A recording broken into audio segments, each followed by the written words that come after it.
you're going to get really hands-on. You have the people who are deep down in the trenches, correct? That's right, and it's really exciting what they've done with the software. You know, these are releases that came out in the last year. It doesn't give them a lot of time to use it and get value out of it, but they have 4 great stories. So I'm really excited about this. That's super. So I can't wait to hear it. Thank you, Ray. Thank you.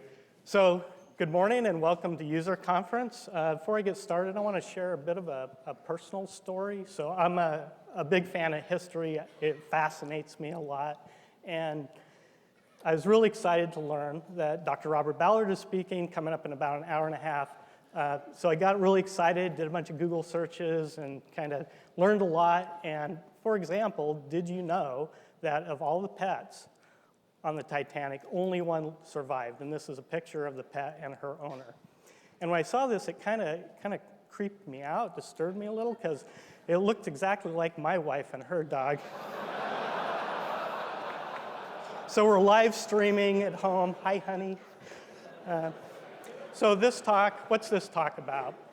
This talk is about the most recent releases and how our customers have used it. At OSI, we get really excited about how customers use the Pi system.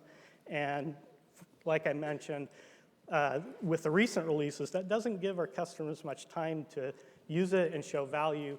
And that's what's so exciting to me about this talk. And we've had some really important releases over the last year, going back a little more than a year. In March of last year, just before the user conference, Pi Cloud Connect, our first SaaS offering, went live. And there's a couple good stories about that. Pi System 2015 with future data. That was released around the user conference. Towards the end of last year, we started with our integrator strategy, Pi Integrator for Business Analytics and SAP HANA. And then we have Pi Coresight that's going to ship, Pi Coresight 2016 that's going to ship shortly after this user conference. So I have 4 companies that are going to talk. Strategic Data Systems with Bob Steele, Centrica, Chris Fisher, and Rhys Kirk from TGG are going to speak. Pat Schlotzhauer with Black & Veatch, and then Don Morrison with Devon. So without further delay, I'd like to bring up first speaker, who is Robert Steele. He's a VP of Information Systems and Technology at Strategic Power Systems. Welcome, Bob.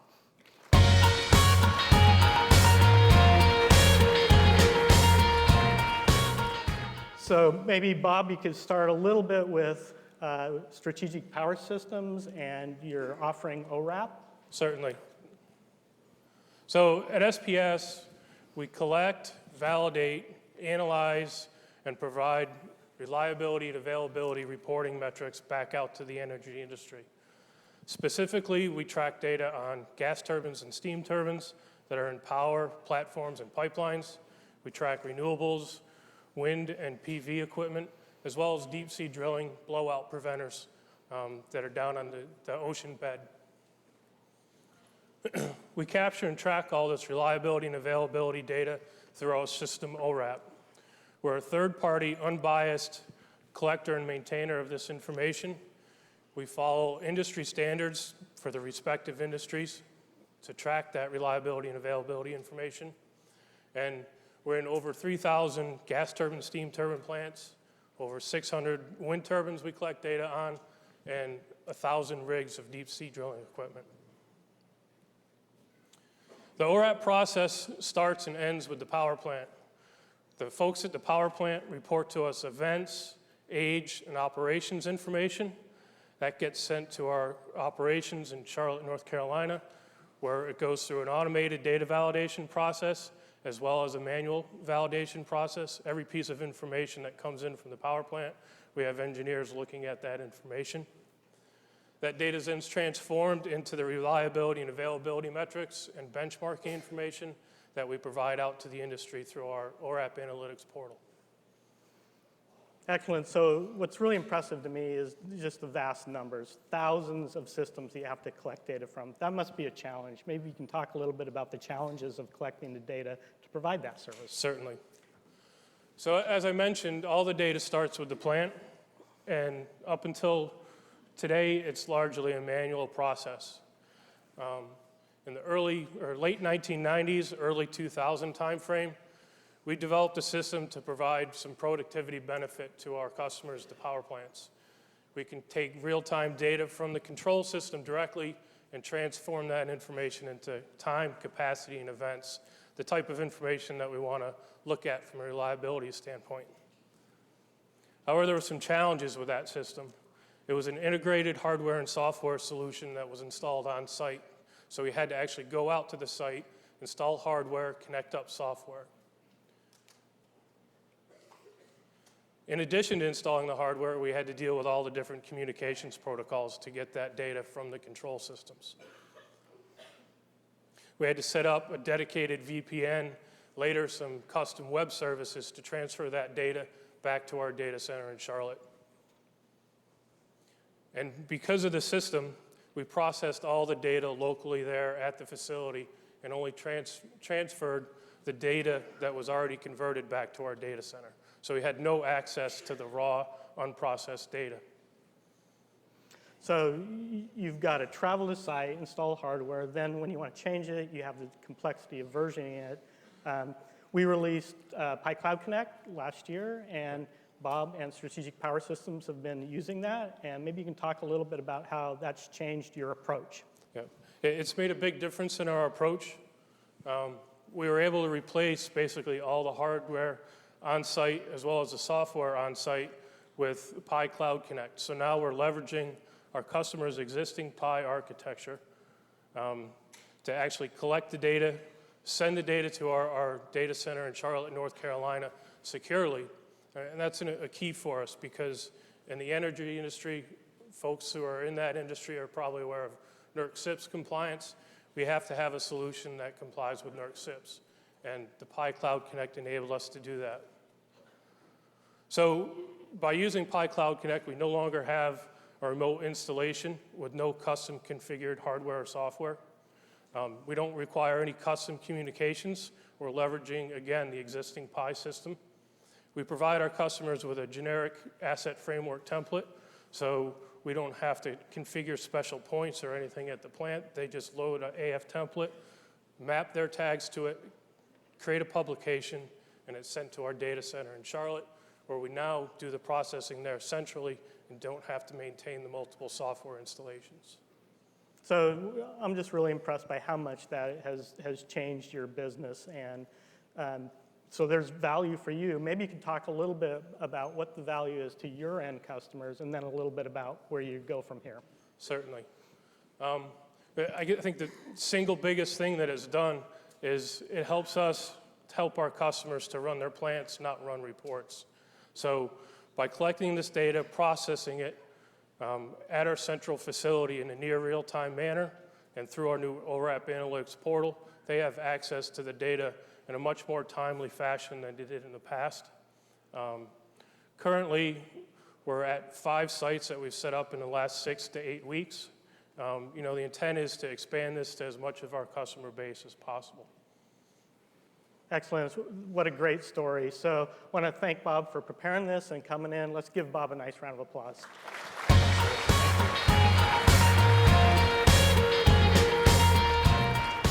So up next, we have Chris Fisher, who's a Performance and Change Manager at Centrica, and Rhys Kirk with TGG. And they're going to talk about an interesting story about how they're changing their business. So please welcome Chris and Rhys.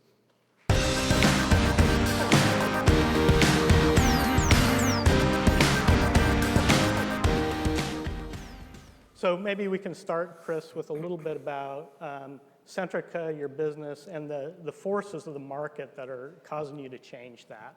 Yeah. So Centrica is also known as these brands that are up here. We're the biggest energy company in the UK with about 30 million customers. Last year we made about revenue was about $45 billion, and we made about $2.5 billion in net profits. So at the beginning of last year, we had a new CEO came in, and he did a strategic review, and basically from that strategic review came across and said, we don't want to focus on large power stations anymore. We want to look at smaller distributed energy sites. One of the reasons we think this is because of the publicized death spiral. This is where people get their own generation, and they buy their own generation because the price has come down. That means less and less people are on national grid. That means the cost of running that national grid per person goes up, which makes it even more economic to get your own generation,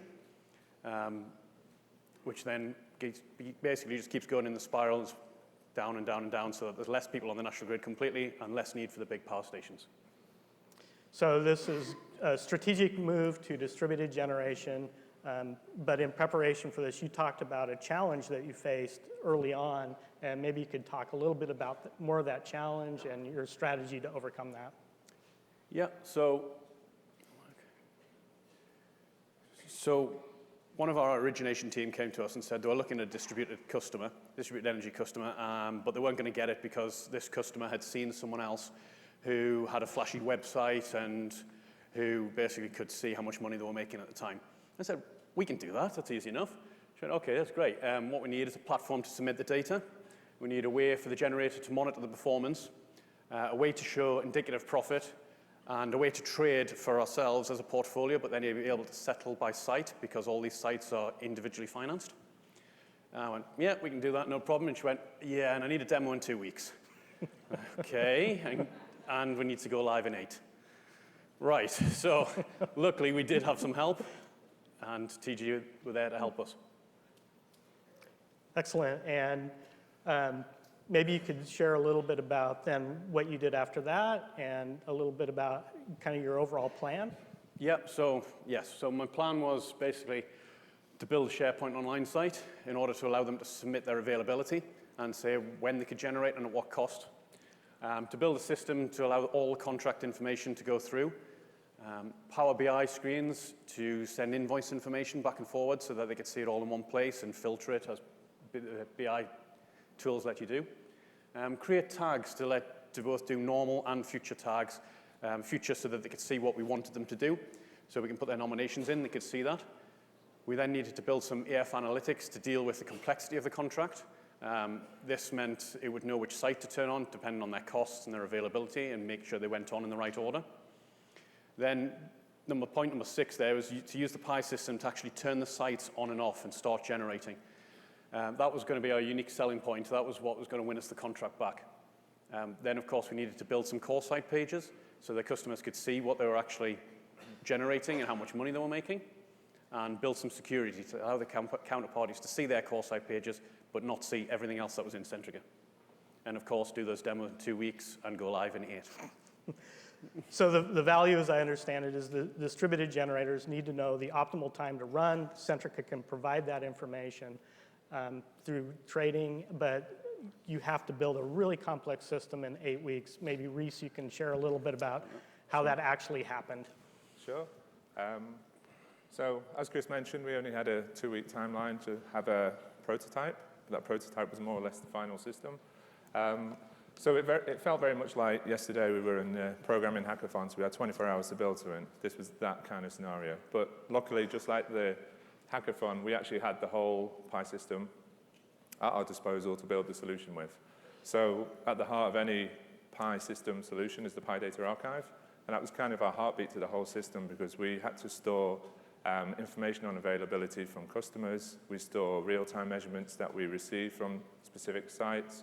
We actually have, because this is the day-ahead forecast generation market, we actually needed future data capability as well because we needed to know what dispatch profiles were going to be for each of these individual sites.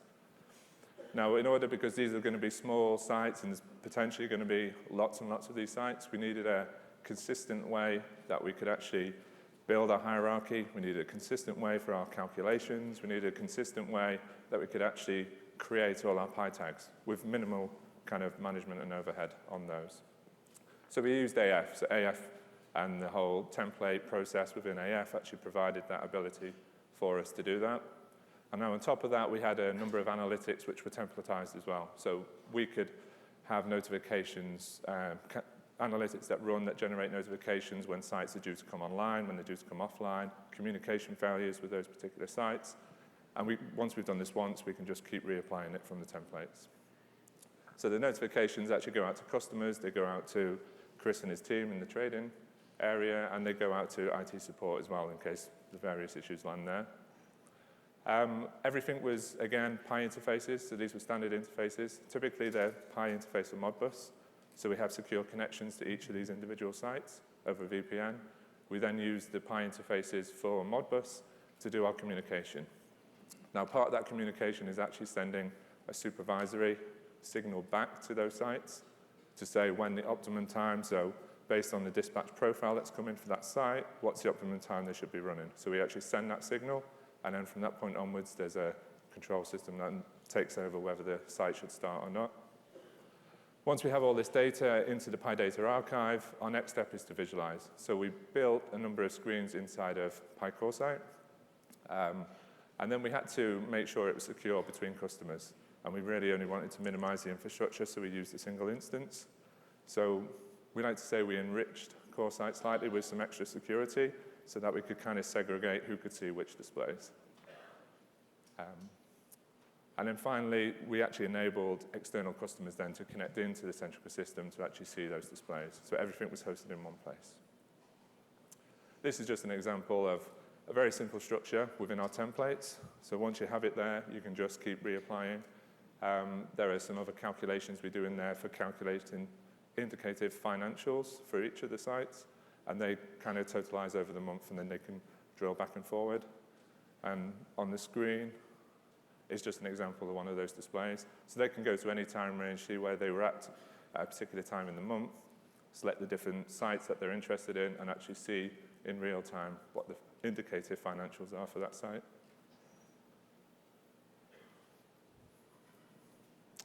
All right, thank you. So that's a really impressive use of the Pi system. And what impresses me most is it was designed from the beginning to be able to grow with the templatization, and because that factors into Chris's plans. Maybe, Chris, you can share a little bit about what are your plans for growing this and what do you see going forward? Yeah, exactly. From the start, it was always meant to be a growth industry, which is why it was the heart of the strategic review. So when Rhys and the rest of the team were building it, that was always in our mind. This distributed energy is for small generators, so anything from sort of 5 megawatts up to 100 megawatts. And in the UK at the moment, there's about 20 gigawatts of small generation. All of these people need things to manage so that they don't just get the feed-in tariff. We can actually optimize and make them more money than that, and obviously you take a share in that profit.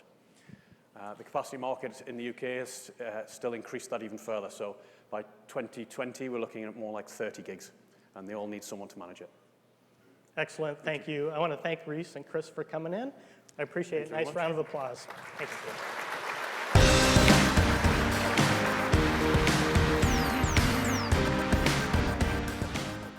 So up next is Paul Schlotzhauer with Black & Veatch. It says featuring Pi Cloud Connect, but they actually have a very interesting end-to-end story with how they use Pi in many places. So please welcome Paul Schlotzhauer.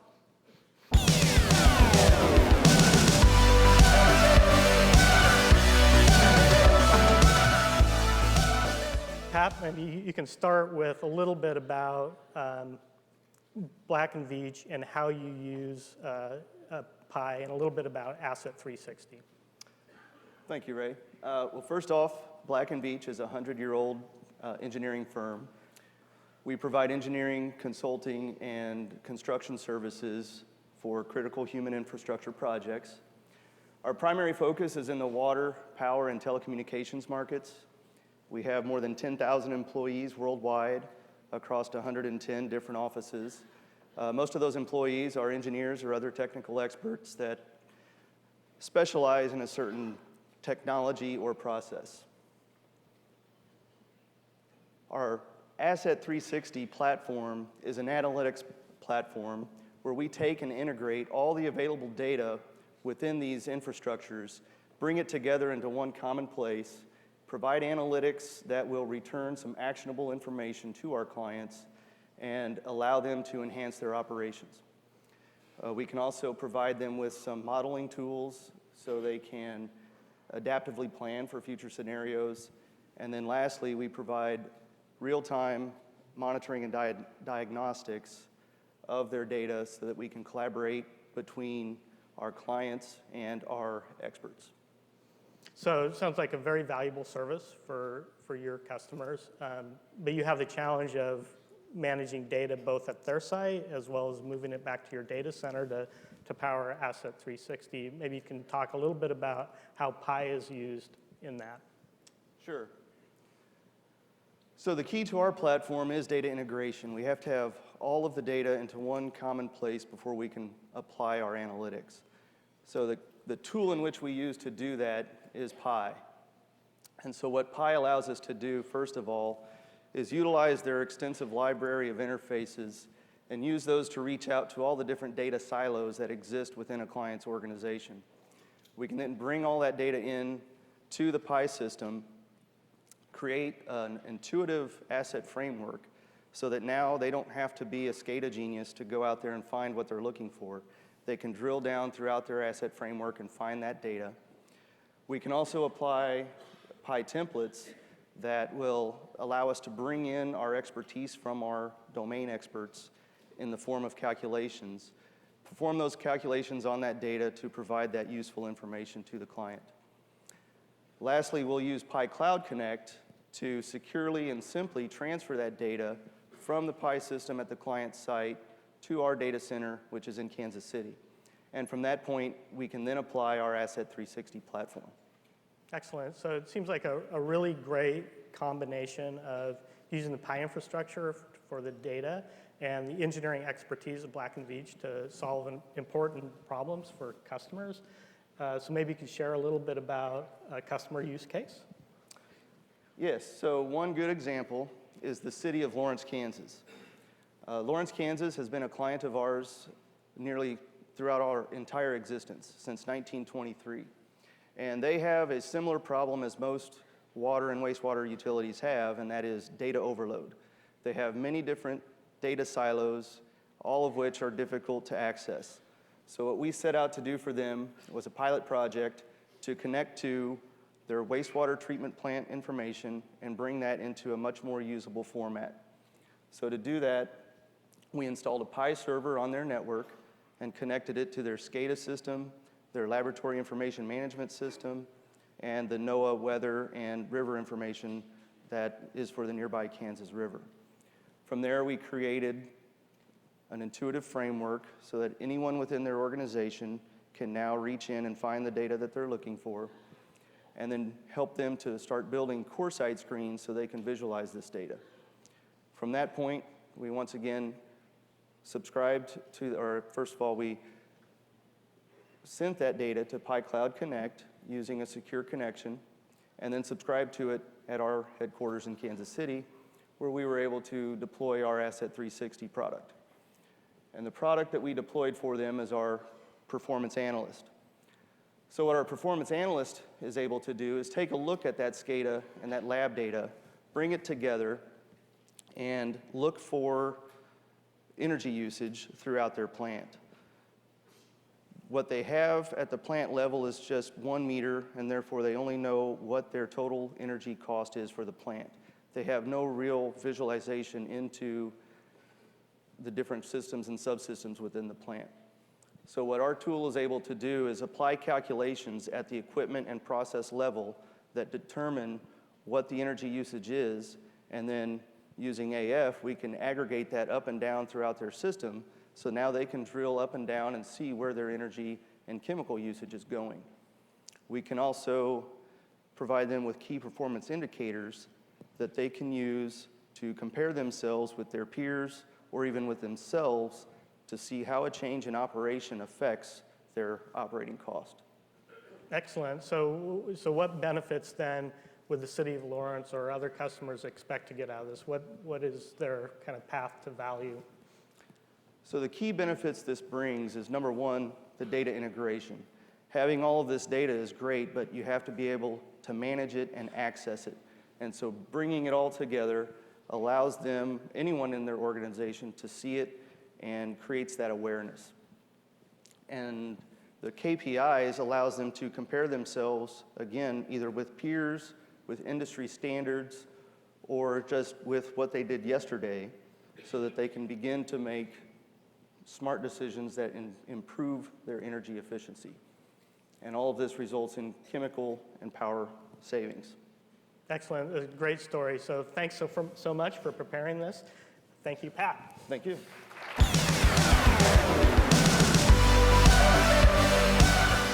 So last up, we have Don Morrison. He's a real-time data engineer with Devon Energy, and he has an interesting story to tell about the Pi integrator for business analytics. So please welcome Don Morrison.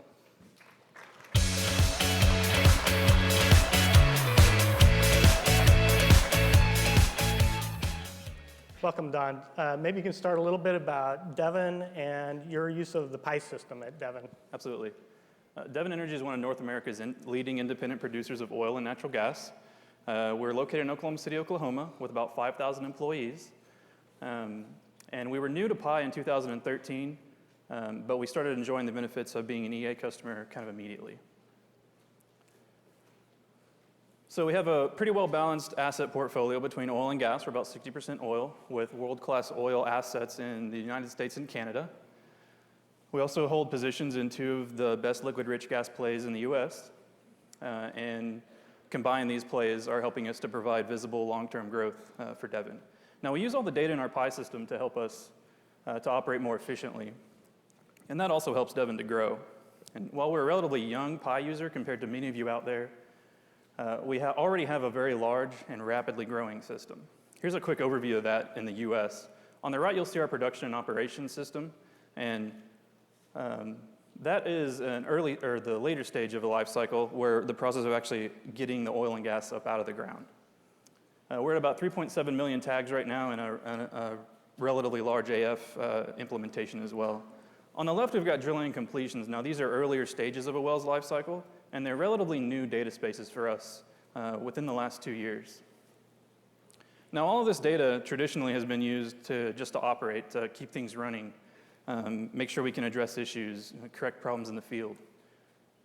And the business decisions that we've made in the past were typically made off of a spreadsheet, data that was aggregated from an operations team and then delivered to a business user or a manager in a spreadsheet or a report form. Those are typically 24 hours old at least. Last year, we started to see kind of a change, a shift in the way that our business was using data to make the same day decisions to drive the business. And that was really kind of the beginning of what we've been calling a data revolution at Devon. Wow, that's really exciting. So I know you use the integrator for business analytics for a number of problems, but there's one in specific that I'd like you to explain, which is the problem of optimizing or improving drilling. Sure. Well, the process of drilling a well is a complex process, and the performance is measured in many different ways. In the past, we may not actually know exactly how we performed on a well until later in the life cycle when it was actually producing oil and gas. And also the process that we use to design the well is often driven by the direct experience of the engineer involved in the design. His experience, his intuition, maybe the knowledge that he has in that particular geological area. And if that person ever decided to leave the company, not only does he take his knowledge with him, he potentially also takes some of that great performance that we saw while he was there. So as we kind of moved into a data-driven approach, we now have sensors on the rig site that are monitoring at high resolution all the data that's being generated by the drilling team. That data can be monitored by our Well Construction Decision Support Center in Oklahoma City 24 hours a day. And we can enhance that data with other information systems and provide some intelligence to the data. And then our engineering teams can start to ask design questions of the system. What kind of drill bit should they use? How fast can they spin that drill bit? How hard should they push on the drill bit in this kind of rock to kind of achieve a particular result? And then we can have a performance review of that design, reincorporate any of the lessons learned from that job. And then as we repeat this process over and over, we really start to gain a vast data set that we can use for decision making going forward. Now, getting all of that data into our business in a usable form is a pretty hard problem. We found there's really a big difference between an operational user that's really familiar with the SCADA system and a business user or manager that really just needs to make some decisions using that data. So the integrator for business analytics lets us do a few key things. First, it lets us clean up that data. For example, the operations user in the field or someone on the plant floor, they understand that that spike they see or the dip or maybe the flat line they see in their data, that's probably an artifact of either the sensor itself or the way that we're collecting the data. It may not really represent reality. Now, a business user, on the other hand, or a manager looking at that same data is very likely going to take that data as truth, as exactly what's occurring in his field. And so he may make a bad decision with that. And so we want a way to remove those anomalies so that our business users and our managers don't need to be experts in our SCADA system. Next, we want to aggregate the data. We might want to sum the data, group the data, perform some kind of statistical analysis on that data. Next, we need to normalize the data. We want the data to be evenly spaced in time, some kind of common time scheme, 1 hour, 24 hours, 5 minutes, what have you. Most of the software that we use generally likes data that's evenly spaced and periodic. And finally, we need to get that data into a location within the business that all the tools that we already use can access it. We use quite a few different tools at Devon. Spotfire is one of the large ones, and pretty much all the tools we use can talk to a SQL server. So the business integrator allows us to get all of our operations data into a form that our business can use it, and so that the tools that we already use can use it without having any new tools. Excellent. So in your move from being kind of intuition or experience-based to data-driven, you instrumented drilling, and then you used the integrator to format the data for the tools that are already in use. Sounds great. Maybe you can show some results and kind of some specifics of that? Yeah. So having all this drilling data available in a data warehouse has really enabled our data science team to come up with some pretty interesting correlations. So in this example here, we've got some data that's streaming in against an analytical model. And the idea here, or what we want to do, is to detect when the conditions are becoming favorable from this data for a specific event to occur, usually a downtime event when operations on site would stop and cause a delay in the job. The pink line in the lower graph is our predicted classification of the event, and the blue line is the actual recorded event. And so the idea here is to prove that we can actually predict the likelihood of the event occurring, which allows us to react quicker or maybe even prevent the occurrence at all. We also have a tool called the drilling look-back tool. Now, it is a Spotfire-based tool that allows an engineer to go in and analyze performance of past wells and to quickly select between different job phases which equipment that they should be using while they're drilling that well. So by taking all this data from these different sources, merging it together, and then correlating all of that with some of our past performance in that geologically close area, we can answer some design questions relatively quickly that the engineers might ask. And that lets the engineer spend more time in the technical and design phase of his job and less time trying to compile data so he can make decisions. And the more time that he spends in the technical phase, the more efficient his design is, the less issues we see on site, and the more money we can save during that operation.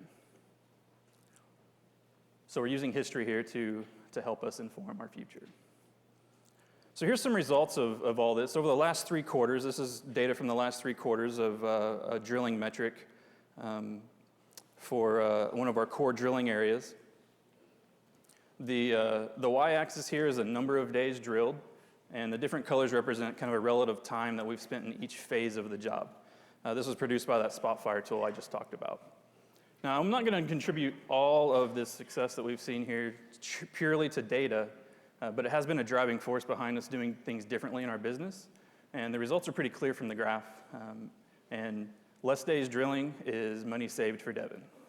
So really impressive results, and really just 3 quarters. So thank you so much for preparing that. Maybe you could share a little bit about what you see going forward with the integrator and what you're working on. Well, we've been working with the integrator team at OSIsoft in a lean engineering approach where we can keep fresh versions of the integrator tool in our development environment for testing and feedback. And that's been very helpful for us and hopefully for OSIsoft as well. We've been focusing on enhancing capability for streaming data into tools like Spark using the Kafka messaging system. And we think that we can get to real-time, actionable predictions using this kind of technology. It's been a really neat project, and I'm excited to be working on it. Excellent. Great results. Thank you so much for sharing. Let's give them a nice round of applause. Thank you.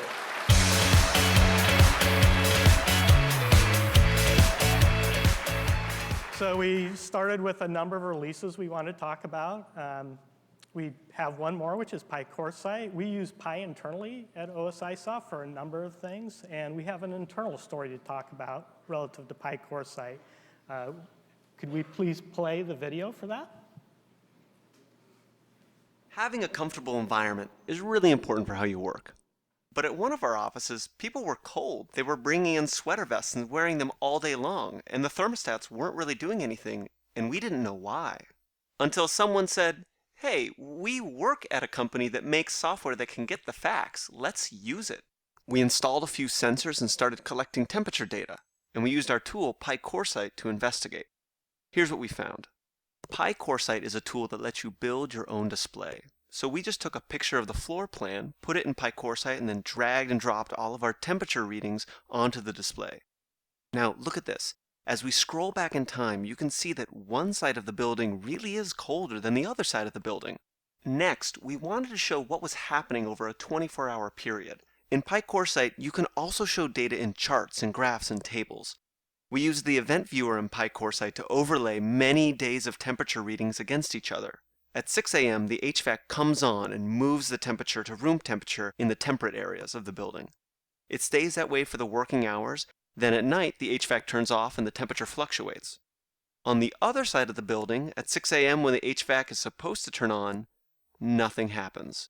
Later, we see that the afternoon sun slowly heats that side of the building, and at about 5 p.m., it reaches room temperature, just in time for everyone to go home and the whole cycle to repeat the next day.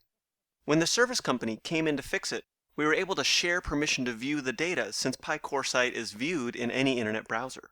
And then, their investigation led us to something we never suspected. When the last tenants moved in, it turns out that some zones on the floor were intentionally never wired for heat, and the blowers only blow cold air. I guess some people love it cold. At OSIsoft, we make the Pi system and tools like Coresight to handle operational data with speed and reliability. We've done it for over 30 years, and we do it really well. Excellent.